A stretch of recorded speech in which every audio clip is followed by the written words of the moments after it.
We are all here waiting for Legend Breaker's announcement. We assume that it's going to be major considering what this movie is going to be directly ripping off. However, before Legend Breaker bring out his announcement, we would like to kindly remind all of you that this fic is and will always be a riff. It will be something made fun of. I remind you that you have other choices besides listening to a riff that you don't enjoy.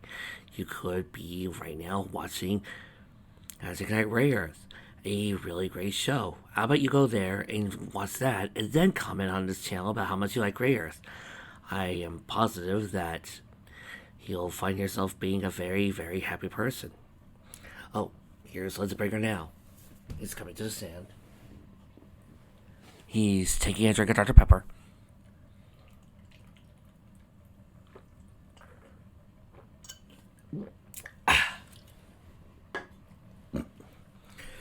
He's taking it to the stand. He's now getting weepy. He's now getting sad. Now he's happy again. Those calming dowers must be really having an effect on him.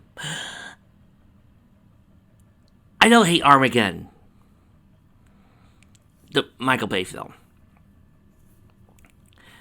I really don't. Is it a good movie? Oh, hell no.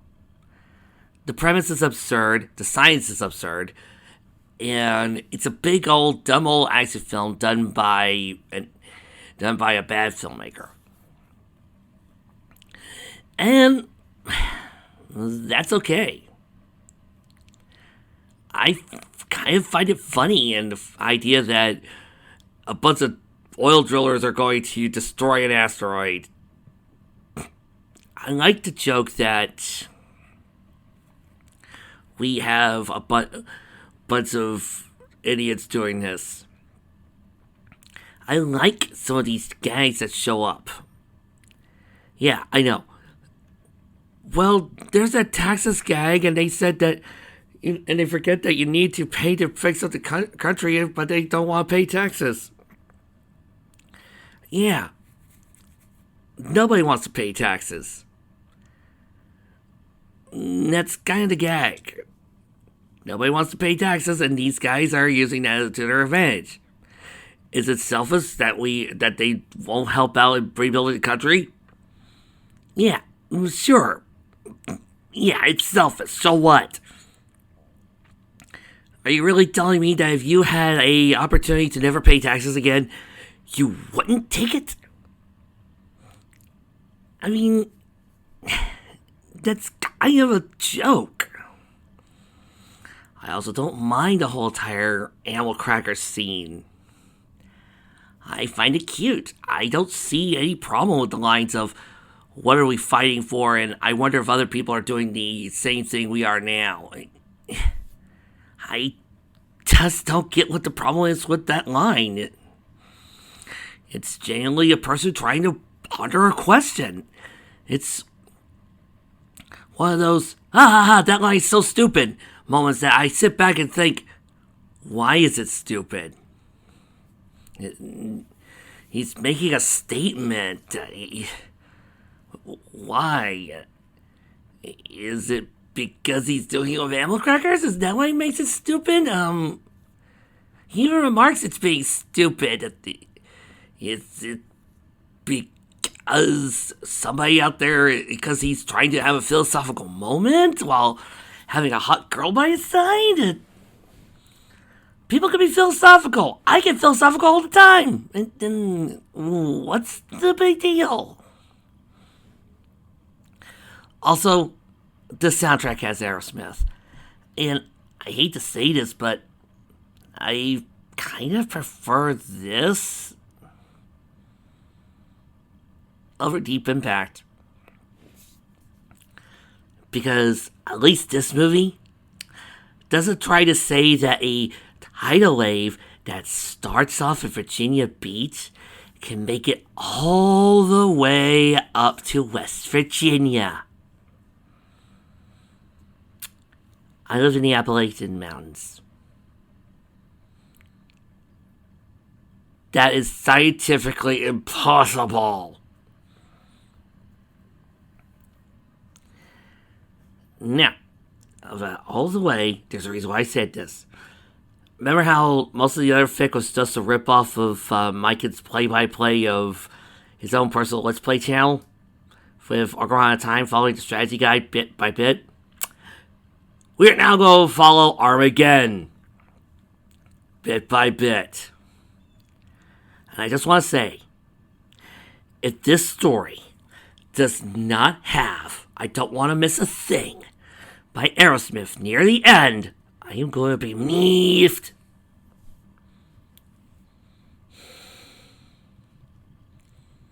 Liner notes. Chapter 37. This part of our story begins roughly about 65 million years ago. Okay. Oh, look, there's Littlefoot and the others. Planet Earth. When the dinosaurs roamed their nest of the planet. A piece of rock 6 miles wide changed all that. It hit with the force of 10,000 nuclear weapons. A trillion tons of dirt and rock hurled into the atmosphere. It's creating a suffocating blanket of dust that killed everything it touched. The sun was powerless to penetrate through it for 1,000 years. It happened before. It will happen again. Ellipses is just a question of ellipses when. Well, what happened back then was over a 1 billion chance. So I guess maybe over 1,065 million years later. Ellipses. Oh, well, okay, if you want to do that. Oh, and I would rather watch Armageddon again over every single one of Roland Emmerich's disaster films.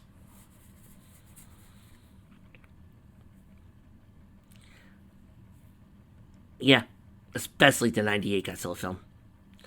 A space shuttle was orbiting around Earth, and a young astronaut was outside of a spacewalk, trying to make repairs to a satellite. Affirmative, Houston. Oopsies, I am ready to hit it again. The young man got his space drill ready. But as he worked, he couldn't help but feel a little nervous. His crewmates boarded the shuttle and could feel the tension. The commander spoke into the radio. Houston from SS1. Calling from Houston from SS1. Come in, please. Down in Florida, weird things happened. Ellipses. Many people were working at the NASA Space Center, keeping an eye on the mission, and the signals coming in loud and clear. We read you, SS1, said the director, Commander Yamato Ishida.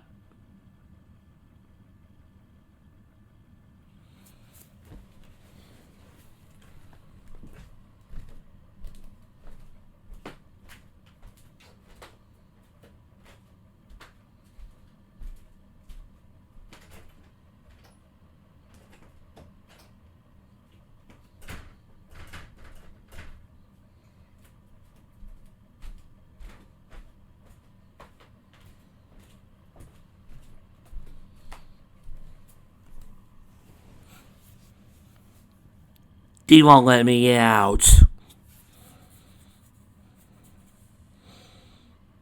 Who's for Japan? No doubt, with a name like that. Please deliver your report. As the shuttle crew delivered reports for the mission, they also reported that the man working on the outside seemed a little tense. I'm sorry, but, ellipses, I just can't stick out the feeling that something's about to happen. Something real bad. Yamato rolled his eyes. Not again. He muzzled his breath. Lieutenant, can you hear me? Yes, sir. Now listen, ellipses. There's nothing out there that can really hurt you, replied Yamato. I'll tell you what, I'll give you a 5% increase when you get back, ellipses, if you calm down a little. And the young man decided to try, but little did he or anyone know that his hunches were about to come true. Again, his castle, ellipses. Gandorf had gathered all his remaining monsters before him. Maybe I could have lost all of them at once and practically destroyed the planet earlier, or just killed Link myself. Well, took him hindsight. The time has come, he said with his fingers strumming his throne. This plan shall guarantee the destruction of Earth. He revealed his plans of what was going to happen. we were going to do. Also, the monsters thought it was diabolical, in a good way. My God, that's Moira! All the others questioned him. But sire, Ellipses, one of the hero and the sailor sentry, asked the monster. Whatever shall become of them? Gander smiled weakly. We will not deal with my wayward enemies at the moment, he said. I shall deal with them when the time comes. With all that, his plan began its project. Meanwhile, Ellipses, the satellite was almost fully repaired. Things were still A-OK. Well done, SS-1, Yamato said over the radio. Reel the lieutenant in and head for home. We copy that, Houston, said the commander. It sounded like Ellipses. I know Mikan is throwing in Link into Sailor Sensi into the plot of Armageddon, but this is one of those times I'm not going to condemn him. I've done this as a kid many, many times before. And heck, sometimes I still do it when I watch a movie that I don't like or a series I hate.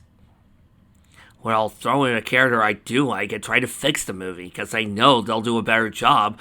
And I think that the movie sucks so much that I would rather watch a character I do enjoy doing the movie. I mean, it's kind of like with Crisis on Infinite Earths Part 3. A part of me wants to watch it and enjoy it.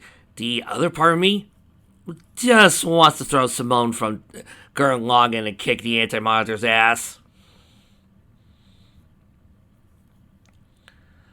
As the lieutenant was being reeled in, something hard struck at his spacesuit, straining it wide open.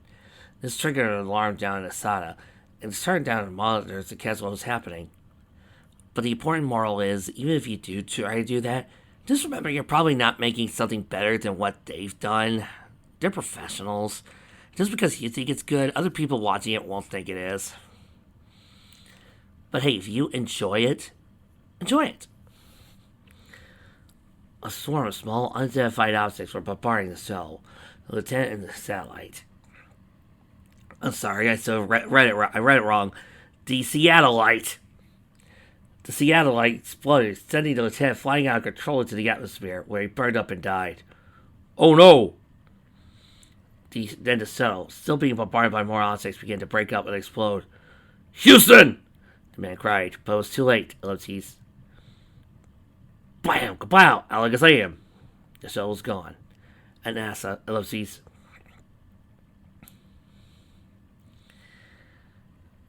We've lost all contact, cried the technician. Yamato couldn't believe what happened. What the hell happened here? He bellowed. The computers were going crazy with alerts and warnings. Multiple bogies! Multiple bogies are crossing the atmosphere. Here's looking at you, kid. It appeared that there weren't those small objects, whatever they were now heading straight down to Earth. I have 3, ellipses, now 5, ellipses, 9, ellipses. They're coming from every direction. Ellipses surprised missile attack. Just pieces of the cell breaking up. Whatever they were coming in fast. And Yamato wanted to know what they were. Oh, they're just a trolley coming for a visit. You know, sound out of order in series, but we'll have to make the best of it. You know, you could have just made this set during S. That would have helped you. Kekeru Ozora and Himiko Nayotake. A few years had passed since Kekeru's recovery, and he and Himiko were married. Kekeru was now more busy every day, just sitting with his telescope staring off into space. Even when it got pretty late at night, Himiko walked out to the observatory half asleep. Kekeru, she yawned. He was staring off into space all night. Please come to bed. But Kekeru was almost too petrified to even move. Himiko, I love you very much, but I think I just found something bad out there. He let her look through the eyepiece, and Himiko snapped wide awake. Not only had Kekeru seen what those small objects were, but he had just found something worse. I've got to call Yamato, cried Himiko. You must know about this. Alright, I'll keep on tracking, said Kekeru. He kept on tracking what he saw, and began using his computer to snap photos of it. Meanwhile, back at NASA, ellipses. They did checks, double checks, triple checks, and even checks that bounced. But every country in the world had reported negative. There were no global launches. It could only mean that these objects they were tracking were not missiles. They were, in fact, the Vega Armada. Finally, we can get to Grandizer. My screen's full. Mine too. They're all over the place. Those objects were coming in really fast. So fast, ellipses, that everyone in America was about to get really nicely surprised. In America, ellipses, an ordinary day in the cities, ellipses, in the farmlands, ellipses, even at the other exotic places, people walking out to work, children to school, and people with days off requiring the bare necessities of life. All for the bare necessities. Well, those simple life expectancies. Forget about your worries and your strife. I'm talking about the bare necessities. Their nature's recipes. I'm sorry. Someone was just waiting for the bus to come when the ground started rumbling. Well, it's about time, he says. He believed it was the bus coming, but when he looked up, ellipses, hey, what the? Dash, kapow! He and everyone else within 20 feet of him were hurt badly from a rock that just fell from the skies. More rocks began crashing down and bombarded everything in their paths. Buildings, ellipses, landmarks, ellipses, green fields. Many lives were lost, and others were in danger with the injuries. For almost a whole hour, there were hits coming in from Finland to South Carolina, and a big mess was left behind. Do you think Mike realizes that NASA is in America? NASA was flooded with calls asking, ellipses, no, demanding explanation. We know they aren't missiles, so what the heck is it? Yamato finally knew what it was. It's a meteor shower, Iver answered. That's what took out SS-1. He then immediately ordered for everyone to start mapping the trajectory. Worse than that, ellipses, the President of the United States was on photo phones demanding answers or questions.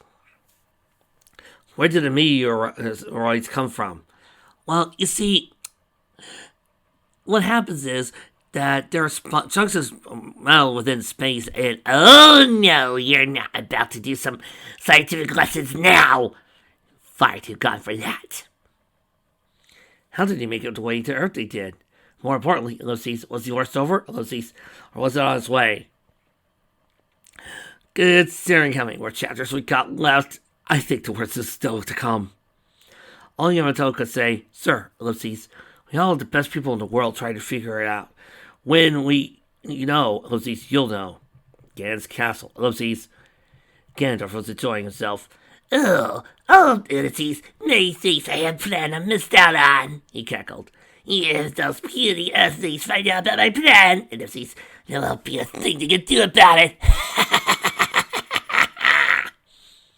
When Kakeru and Himiko contacted NASA and told them about what Kakeru had seen through his telescope, they immediately flew the couple to Houston. They were both in the briefing room going over the pictures Kakeru took. Yes, ellipses, here's where I first saw it. He said that it was here, ellipses, then here, ellipses, in here, ellipses, here, and here, and here, and here, here. Himiko nodded and handed the others the calculations. If we could just get some bigger shots, we might be able to confirm, she said. Look, all we can confirm is that the lights in the sky are stars, where our spiral cousins lie in wait. That's your second Gurren Lagann reference today. Are you okay? I'm just missing Gurren Lagann. Yamato was more than convinced now. All right, ellipses, get a hold of the Hubble Bay. Tell them to move on, he ordered. The scientists agreed to terms and moved the Hubble satellite further up in orbit.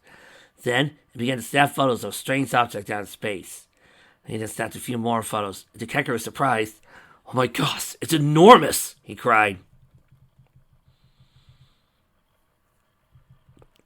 Yes, it is a big one, Jamie. The photos were later on set in the meeting room, where Kakeru and Himiko were briefing us as the finest workers about the object. Yamato was also with them, and the president was also was the whole thing by video phone. Himiko pointed at the first photo. Here's the anomaly at 1643. She pointed at the next one. Here's the anomaly at 1658. And here's the anomaly at 1700. And here's an anomaly that's currently resting in my stomach. Oh, seems to be two of them. Mm-hmm. I took this about a couple of days ago. Congratulations, Kakaru. Oh, Himiko, you've made me so happy. But all this fiddle faddle is only making the president more irritated. He wanted answers, and he wanted them now. He pounded his fist on the table, capturing everybody's attention. Hey, you don't look like President Clinton, who would have been the president at the time of Armageddon.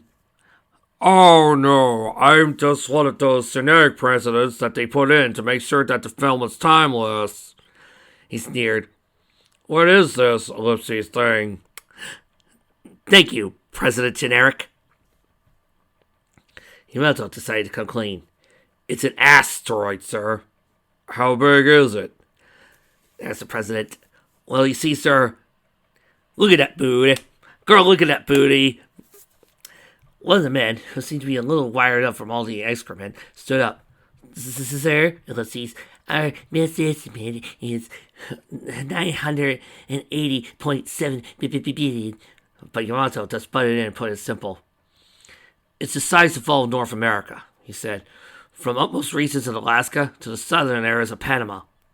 No one exactly knew how or why NASA hadn't seen this rock coming. They always had their eye on the sky and couldn't ever miss anything. But that didn't matter too much now.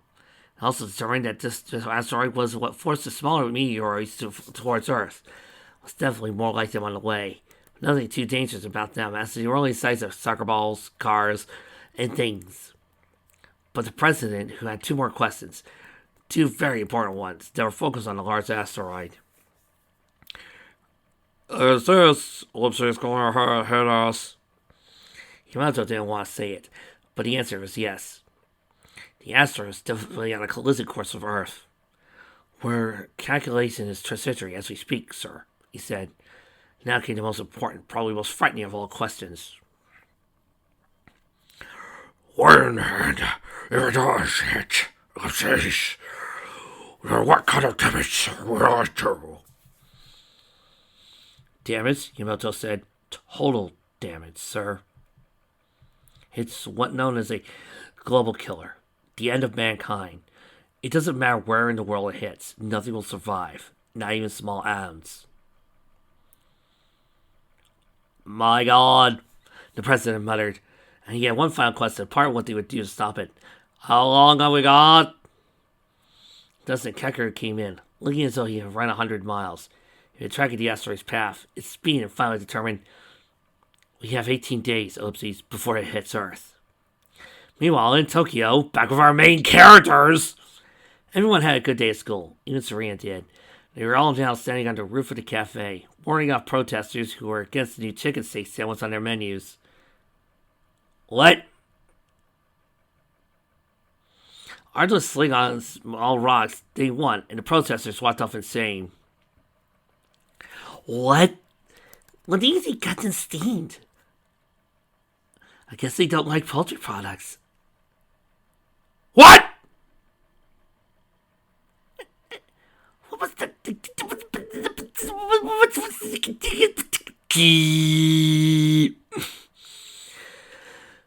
They all did their work respectively, and surprisingly smoothly that afternoon, but Link was nowhere to be found.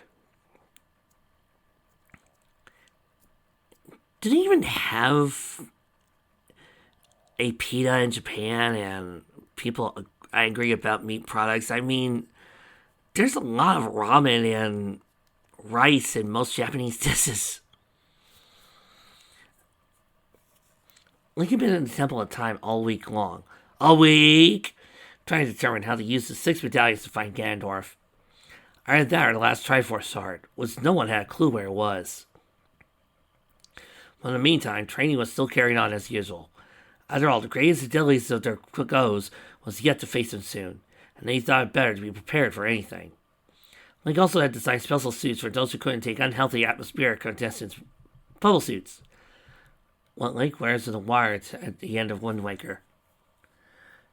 Can we please stick and walk around at a time? These suits were so light, yet easy to use.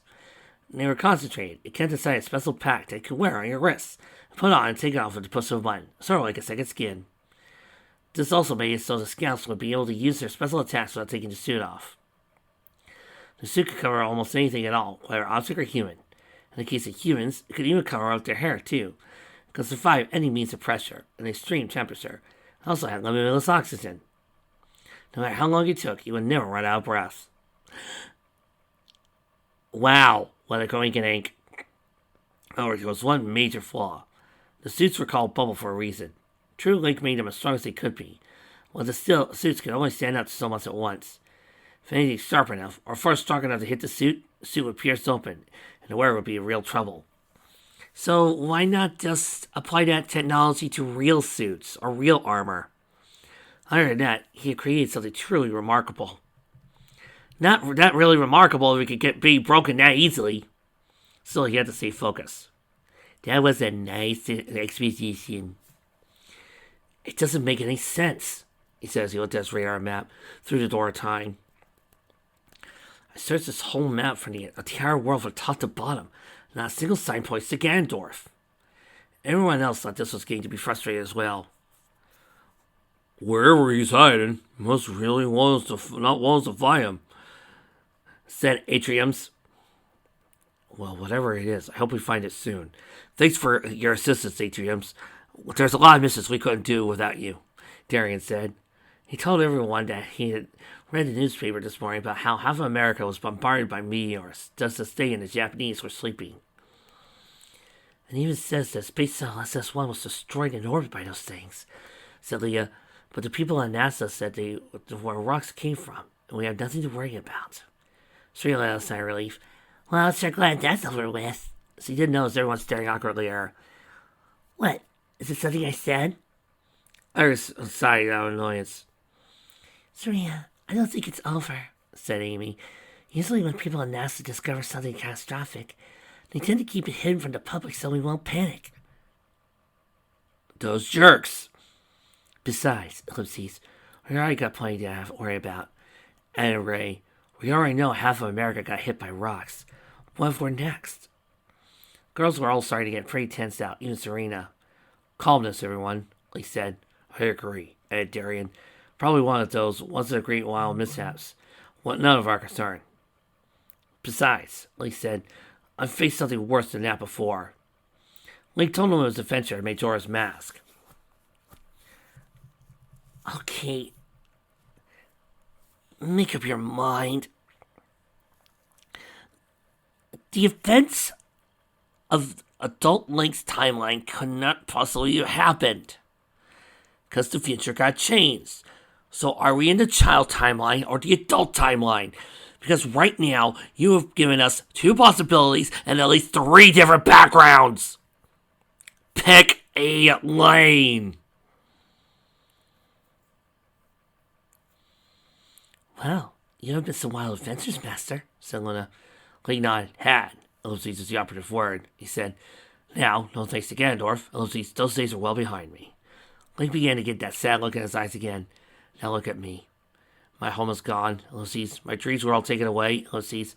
I even lost my beloved Zelda. He paused. My Ellipses, sweet, Ellipses, beautiful Zelda. Master, you really should keep your chin up, said Ellipses. At least you know Zelda's still alive. Link looked up. The other girls nodded. Would you rather be with Zelda than in a world filled with excitement and adventure? Link actually realized they were all right. Link told Zelda several times that he would give up all his treasures, all his power if he could just spend one last moment with her.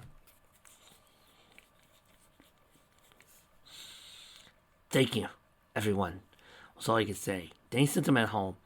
Even though it was the first Friday night before spring break, they still remained alert as ever. So they all went home, and just assume whatever was happening now, we're going to get involved in. Ellipses, but they were wrong. All day long, all the officials had been breathing and meaning about the asteroid, trying to find ways to stop it from hitting Earth. They even had a large counter to determine how close it was to hitting. 17 days, ellipses, 1 hour, ellipses, 15 minutes, ellipses, 18 seconds, ellipses. So far, none of their plans would really work, mainly due to size, width, and speed of the asteroid. Trying to hit it with a focused laser beam wouldn't work, like shooting a BB gun at a freight train. Trying to land a craft to slowly push it out of the way would be no good either. Only 18 days left as a luxury. Finally, Yamato was having a meeting with military forces, some of his finest researchers. With the proximity of the asteroid, no prep time, none of our primary plans will work, he said. Finally, one of the generals spoke his mind. Well, we just launched 150 nuclear warheads. Blast that rock to smithereens. Terrible idea, said a sharp-looking guy with glasses. Was I talking to you? Sneered the general. General, this is my friend Izzy. Pretty much the smartest guy on the planet. You may want to listen to him, said Yamato. Izzy tipped his glasses and now spoke his mind. Gerald, I studied rocks like this one before, he said, and, ellipses, take time considering your target. Its composition is your velocity, ellipses. You're gonna fire every nuke you have, and just smile at you keep on coming. Gerald did not look convinced. You should know that President's scientific advisors are suggesting a nuclear blast could blow this asteroid to dust. Now, Izzy was the one who was unconvinced. I know the President's chief of scientific advisors. We attended MIT together, he said, and, ellipses, in a situation like this, ellipses, you really won't want to take the advice from someone with a C- in astrophysics.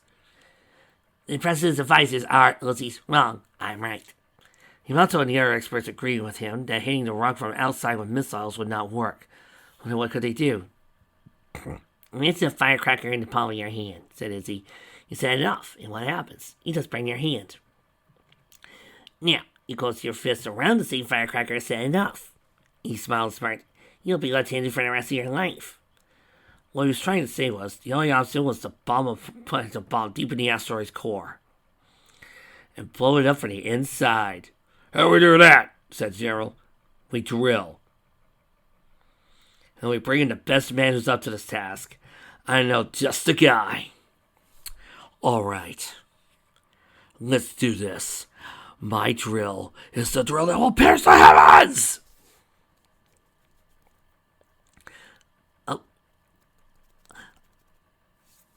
All I can say is, do the impossible. See the invisible. Row, row, row, fight the power! The moral of today is good things come to those who wait. I don't care. Everybody sing Liberate from Gurren Lagann. Bye!